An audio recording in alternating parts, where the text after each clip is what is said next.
اعوذ باللہ من الشیطان الرجیم بسم اللہ الرحمن الرحیم الحمد للہ الاول بلا اول کان قبلہ والآخر بلا آخر یکون بعدہ الذي قصرت عن رؤيته ابصار الناظرین وعجزت عن نعته اوہام الواصفین ثم الصلاة والسلام على اشرف الانبیاء والمرسلین وخاتم النبیین سیدنا و نبینا مولانا ابی القاسم محمد اللہم صل علی محمد و آل محمد وعلى آلہ الطیبین الطاہرین المعصومین واللعنۃ الدائمۃ علی اعدائہم من یوم ظلمہم الی قیام یوم الدین اما بعد فقد قال اللہ سبحانہ وتعالی فی کتابہ المجید والفرقان الحمید وهو اصدق الصادقین وقوله الاحسن بسم اللہ الرحمن الرحیم امن یبدأ الخلق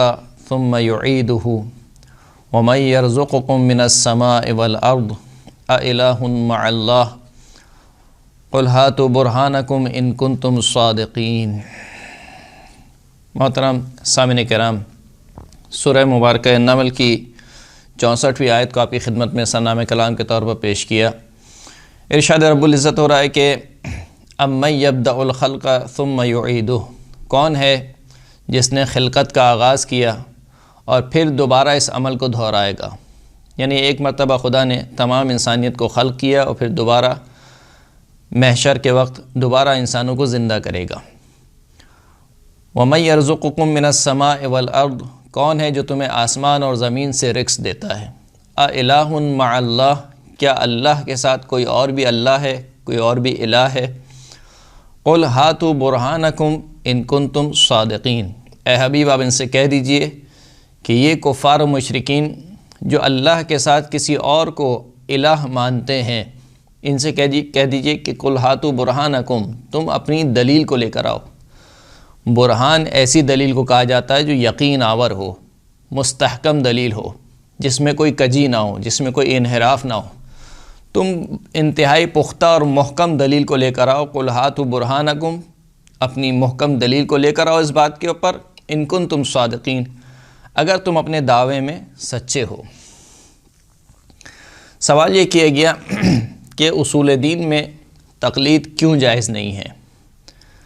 یہ سوال اگرچہ کہ ایک اصل عقلائی کے خلاف ہے۔ اصل عقلائی یہ ہے کہ انسان جو عمل بھی انجام دے یا جس رائے کو بھی اپنائے، اس کے لیے اس کے پاس محکم دلیل ہونی چاہیے۔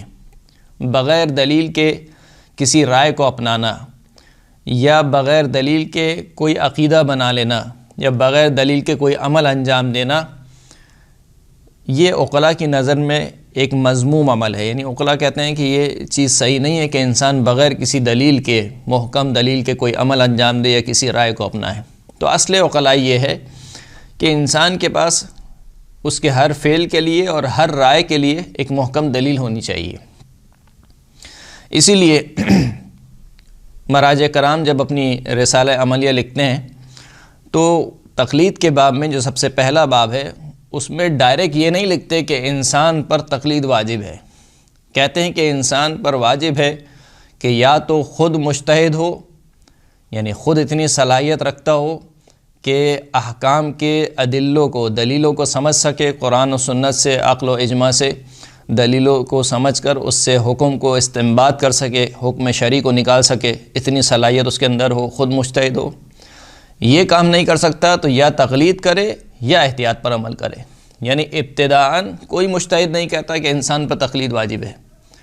ہر مجتہد کے رسالہ عملیہ میں یہی لکھا ہوتا ہے کہ انسان یا مجتہد بنے یا تقلید کرے یا احتیاط پر عمل کرے۔ اس کا مطلب یہ کہ اصل اولی یا اصل عقلائی یہ ہے کہ انسان کو مجتہد ہونا چاہیے، یعنی اس کے پاس ہر کام کے لیے یا کسی بھی رائے کو اپنانے کے لیے اس کے پاس محکم ایک دلیل ہونی چاہیے۔ اور اپنی عام روزمرہ کی زندگی میں بھی ہم یہی دیکھتے ہیں۔ تو تقلید یوں سمجھ لیجئے کہ ایک مجبوری کا نام ہے۔ یہ اصل عقلائی ثانوی ہے۔ کس طریقے سے کہ کیونکہ انسان کی زندگی محدود ہے، انسان کی صلاحیتیں محدود ہے، ہر انسان ہر کام نہیں کر سکتا۔ ایسا ممکن نہیں ہے کہ ایک ہی انسان مکینک بھی ہو، ایک ہی انسان ڈاکٹر بھی ہو، ایک ہی انسان انجینئر بھی ہو، اور تمام مثال کے طور پر روزمرہ کی جتنی ضروریات ہیں ان تمام فیلڈ میں، ان تمام شعبوں میں اختصاص رکھتا ہو، ماہر ہو، نہیں ہو سکتا۔ کیونکہ نہیں ہو سکتا تو اب اصل عقلاء ثانوی یہ کہتی ہے کہ فاسأل بہ خبیرا، جو جانتا ہے اس سے سوال کرو۔ یعنی اگر تم خود نہیں جانتے ہو، خود جاہل ہو، سمجھ نہیں سکتے ہو، تو سوال کرو، یعنی تقلید کرو۔ اگر تم خود کسی مسئلے میں، کسی شعبے میں متخصص نہیں ہو سکتے، ماہر نہیں ہو سکتے، تو پھر تمہارے پر ضروری ہے کہ تم کسی ایسے کی تقلید کرو جو اس شعبے میں ماہر ہو۔ جیسے کہ ہم روزمرہ زندگی میں یہی کرتے ہیں، ہم خود ڈاکٹر نہیں ہیں، بیمار ہوتے ہیں تو رجوع کرتے ہیں ڈاکٹر کی طرف۔ اگر میں خود انجینئر نہیں ہوں، کوئی مسئلہ پیش آ جائے تو میں رجوع کرتا ہوں کسی انجینئر کی طرف۔ اگر میں خود مکینک نہیں ہوں، گاڑی خراب ہو جائے تو میں رجوع کرتا ہوں کسی ایسے شخص کی طرف جو کہ مکینک ہو، جو اچھا جانتا ہو۔ تو یہ جو تقلید ہے یہ یوں سمجھ لیجئے کہ مجبوری کا نام ہے۔ یعنی جب انسان خود اجتہاد نہ کر سکے اور خود متخصص نہ بن سکے، پھر اس کے بعد انسان تقلید کی طرف جاتا ہے۔ اصول دین کا جو معاملہ ہے، آیا کیا اصول دین کا معاملہ فروع دین کی طرح ہے کہ اس میں انسان خود مجتہد نہیں بن سکتا ہے یا نہیں؟ اصول دین کا معاملہ فروع دین سے جدا ہے۔ اصول دین جسے عقائد کہا جاتا ہے، جو عقیدے کی جمع ہے۔ عقیدہ یعنی عقد قلبی۔ عقد قلبی سے کیا مراد ہے؟ یعنی انسان یقین رکھتا ہو، علم رکھتا ہو، معرفت رکھتا ہو۔ جو اصول دین ہے، مثال کے طور پر توحید، عدل، نبوت، امامت اور قیامت، جو 5 اصول دین بیان کیے گئے مکتب تشیع میں، ان 5 کے متعلق انسان دل سے یقین اور معرفت رکھتا ہو، علم رکھتا ہو۔ یہ جو یقین ہے اور یہ جو معرفت ہے، یہ تقلید سے حاصل نہیں ہو سکتی، اس لیے کہ تقلید کا جو نتیجہ ہے وہ ظنی ہے۔ یعنی تقلید ظن آور ہے، گمان آور ہے، ظن نوعی کا فائدہ دیتی ہے تقلید، کیونکہ تقلید ظن کا فائدہ دیتی ہے۔ اور عقائد کے معاملے میں خداوند کریم نے مذمت کی ہے کہ اگر کوئی شخص ظن کی پیروی کرے عقائد کے معاملے میں، تو خداوند کریم مشرکوں کی مذمت کر رہا ہے کہ ان یتبعون الا الظن وانہم الا یخرصون، یہ اتباع نہیں کرتے سوائے وہم اور گمان کی، ظن کی۔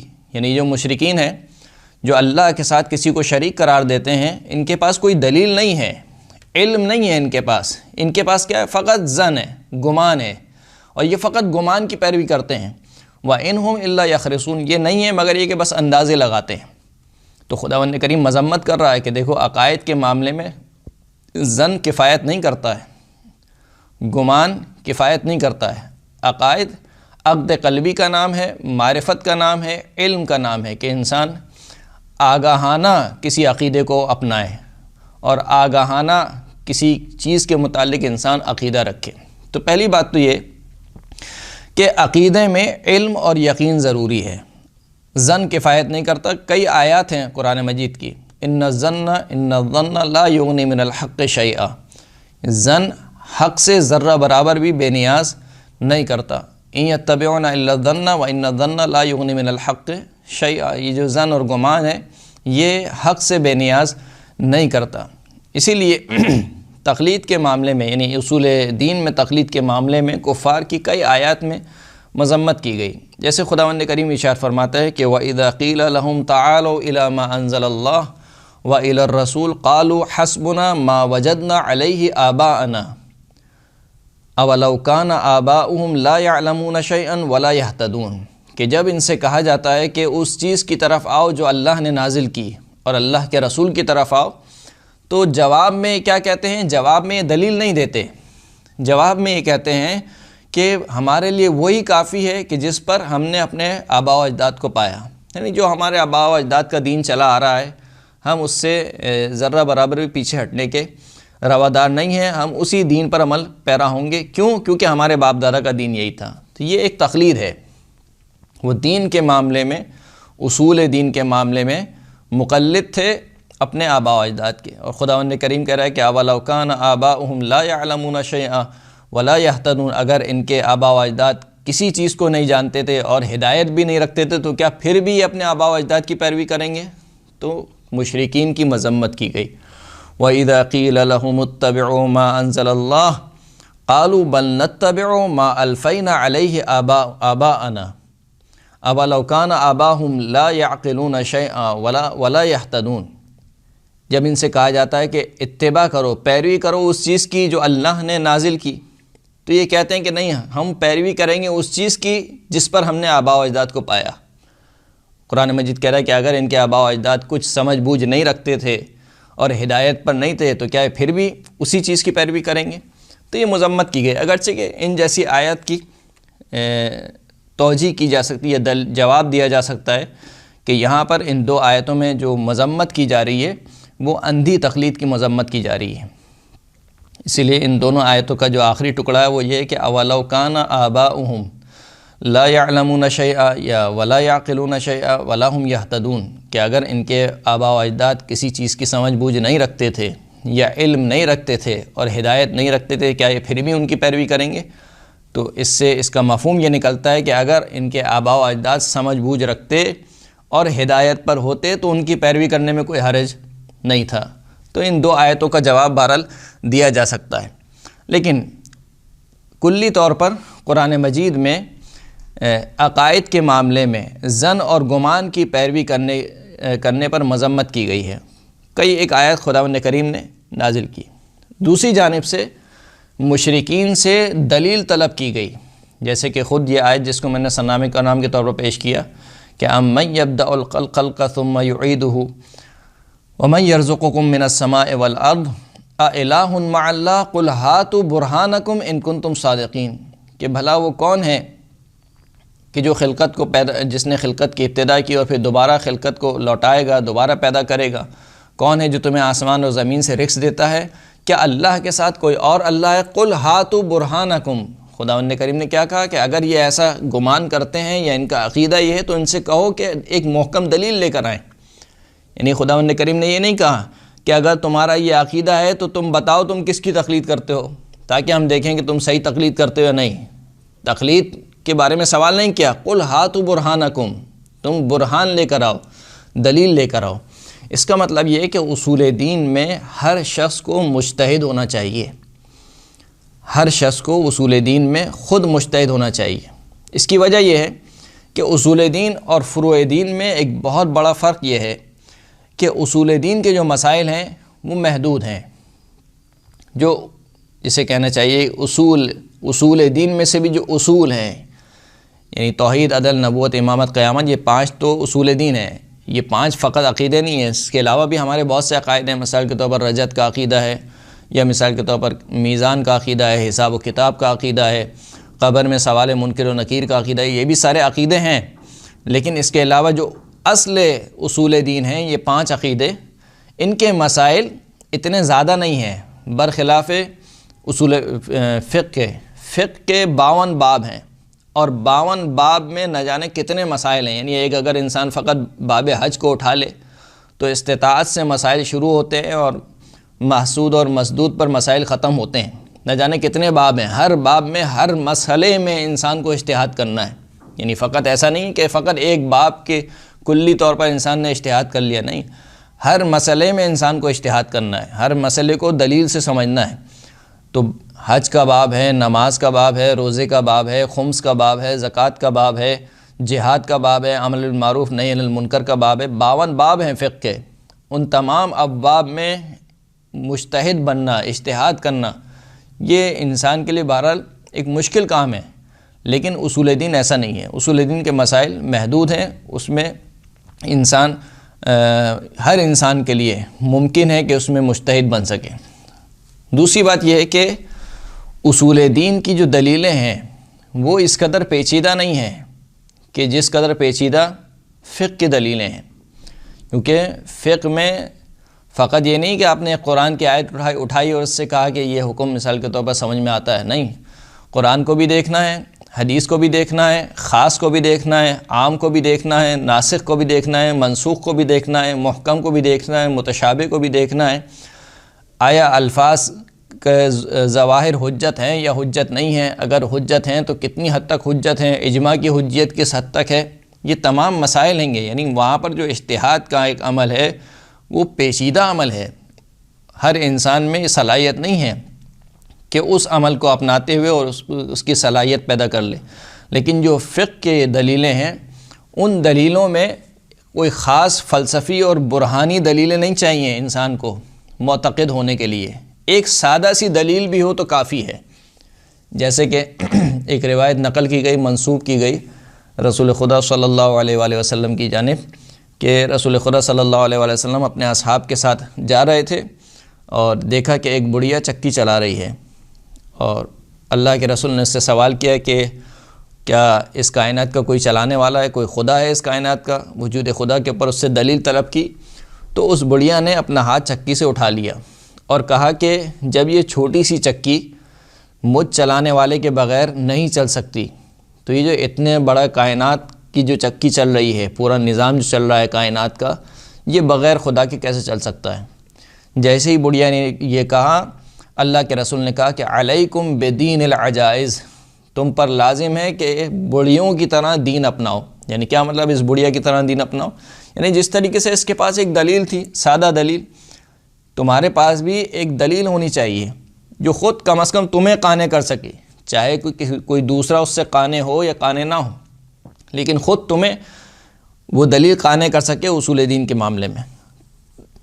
تو اصول دین میں تقلید اس وجہ سے جائز نہیں ہے کہ ایک تو تقلید اصل عقلائی کے خلاف ہے، تقلید ایک مجبوری کا نام ہے، اصول دین میں کوئی ایسی مجبوری نہیں ہے۔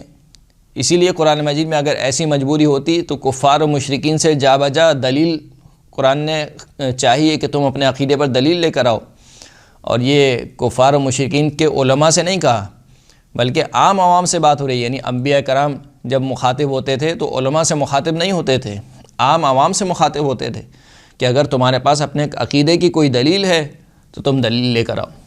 مقابل میں انبیاء کرام بھی دلیل کے اوپر نہیں اکساتے تھے کہ دیکھو میں اللہ کا نبی ہوں، میں ایک اللہ کا عقیدہ لے کر آیا ہوں، پس میری تقلید کرو، ایسا نہیں کرتے تھے، بلکہ خود انبیاء کرام دلیلیں پیش کرتے تھے۔ حضرت ابراہیم نے نہ جانے کتنی پیش کی ہیں، یہاں تک کہ خود خداوند کریم نے حضرت ابراہیم کے بارے میں کہا کہ تلک حجتنا آتیناہا ابراہیم علی قومی۔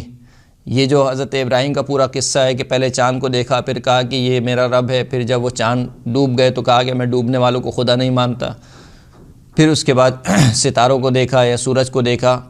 اس کے بعد خداوند کریم کہہ رہا ہے کہ یہ جو حضرت ابراہیم نے استدلال قائم کیا اپنی قوم کے اوپر، تلک حجتنا، یہ ہماری حجتیں تھیں، ہماری دلیلیں تھیں، آتیناہا ابراہیم، جو ہم نے ابراہیم کو عطا کی۔ کس کے اوپر؟ علی قومی، اپنی قوم کے اوپر۔ یعنی یہ نہیں کہا کہ علی علماء قومی ہی، ان کی قوم کے علماء کے اوپر نہیں، اپنی قوم کے سامنے ان دلیلوں کو رکھا۔ اسی طریقے سے حضرت موسیٰ اور حضرت ہارون کے واقعے میں بھی آپ دیکھتے ہیں کہ دلیلیں پیش کی گئی، ہر نبی نے دلیل پیش کی گئی، اور خداوند کریم خود کہہ رہا ہے کہ اگر تم اپنے عقیدے میں سچے ہو، سیقول الذین اشرکوا لو شاء اللہ ما اشرکنا ولا آباؤنا، ان قریب وہ لوگ جنہوں نے شرک کیا وہ کہیں گے کہ اگر اللہ چاہتا تو نہ ہم مشرک ہوتے نہ ہمارے آبا و اجداد مشرک ہوتے، ولا حرمنا من شیء، اور ہم کسی چیز کو حرام قرار نہیں دیتے، کذالک کذب الذین من قبلہم، اسی طریقے سے جو ان سے پہلے والے لوگ تھے یعنی ان کے آبا و اجداد، انہوں نے بھی جھوٹ بولا، حتی ذاقوا بأسنا، یہاں تک کہ انہوں نے ہمارے عذاب کو چکھ لیا۔ اے حبیب آپ ان سے کہہ دیجئے کہ حل عندکم من علم، کیا تمہارے پاس اپنے دلیل کے اپنے عقیدے کے اوپر کوئی علم ہے؟ اگر علم ہے تو ہمارے لیے پیش کرو، ہم اس علم کو دیکھیں گے، لیکن ان کے پاس کوئی علم نہیں ہے۔ اسی طریقے سے خداوند کریم ارشاد فرمانا کہ وَمِنَ النَّاسِ مَن يُجَادِلُ فِي اللَّهِ بِغَيْرِ عِلْمٍ وَلَا هُدًى وَلَا كِتَابٍ مُنِيرٍ، لوگوں میں سے کچھ ایسے ہیں جو اللہ کے بارے میں گفتگو کرتے ہیں، مجادلہ کرتے ہیں، حالانکہ نہ ان کے پاس کوئی علم ہے، نہ ہی ان کے پاس ہدایت ہے، اور نہ ہی کتاب نور دینے والی کتاب ہے۔ اس کا مطلب کیا ہوا؟ اس کا مطلب یہ کہ اللہ کے بارے میں گفتگو وہ کرے کہ جس کے پاس علم ہو، ہدایت ہو اور کتاب منیر ہو۔ اگر یہ چیز نہیں ہے، اس کا مطلب ہے کہ اللہ کے بارے میں گفتگو تقلید سے نہیں ہو سکتی کہ فلاں مجتہد نے کہا ہے لہٰذا میں ان مجتہد کا نظریہ پیش کروں، یا فلاں عالم نے کہا، یا فلاں دانشور نے کہا، یا فلاں سائنٹسٹ نے کہا ہے تو میں اس کے نظریہ پردازی کروں اور ان سب کے نظریوں کو پیش کروں اللہ کی توحید کے بارے میں یا وجود خداوند کریم کے بارے میں یا نبوت کے بارے میں یا امامت و قیامت کے بارے میں۔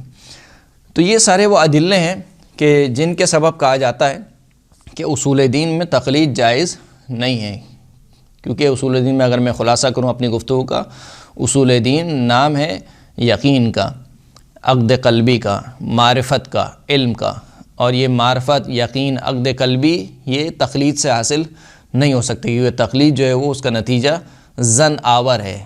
تقلید انسان میں ظن اور گمان کو پیدا کرتا ہے، اور خداوند کریم نے قرآن مجید میں نفی کی ہے، مذمت کی ہے کہ جو شخص عقیدے کے معاملے میں ظن و گمان کی پیروی کرتا ہے۔ دوسری بات یہ ہے کہ اصول دین کے جو مسائل ہیں وہ محدود ہیں، فقہ کی طرح بہت سارے مسائل نہیں ہیں، لا تعداد اور لامحدود مسائل نہیں ہیں کہ جو ہر انسان کے لیے اس میں اجتہاد کرنا ناممکن ہو۔ تیسری بات یہ ہے کہ اصول دین کی جو دلیلیں ہیں وہ ہر ایک کے لیے اس کے استعداد اور اس کے فہم کے مطابق قابل ادراک ہیں۔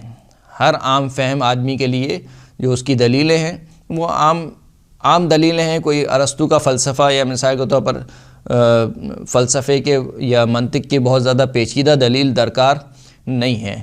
اور تیسری بات یہ ہے کہ اصول دین میں جو چیز درکار ہے وہ علم درکار ہے۔ خداوند کریم نے کفار سے بھی یہ کہا کہ تم دلیل لے کر آؤ، علم لے کر آؤ۔ کفار سے اس بات کا مطالبہ نہیں کیا کہ اگر تم سچے ہو تو تم یہ بتاؤ کہ تم کس کی تقلید کرتے ہو، بلکہ یہ کہا کہ اگر تم سچے ہو تو دلیل لے کر آؤ۔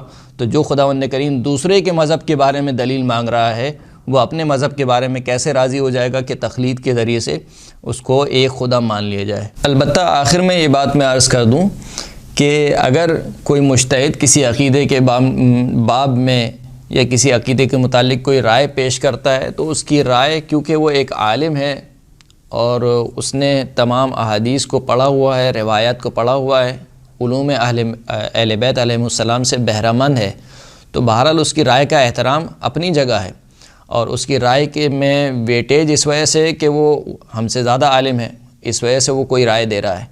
لیکن اس کی رائے کو فقط اس لیے مان لینا کہ کیونکہ وہ فلاں مجتہد کہہ رہا ہے یہ درست نہیں ہے، بلکہ اس کی رائے کو مد نظر رکھتے ہوئے آپ اپنے استدلال میں اضافہ کر سکتے ہیں کہ آئے یہ رائے صحیح ہے یا غلط ہے، یا مثال کے طور پر اس مجتہد نے یہ رائے دی ہے، آیا یہ رائے میری سمجھ میں آ رہی ہے، میری سمجھ میں نہیں آ رہی۔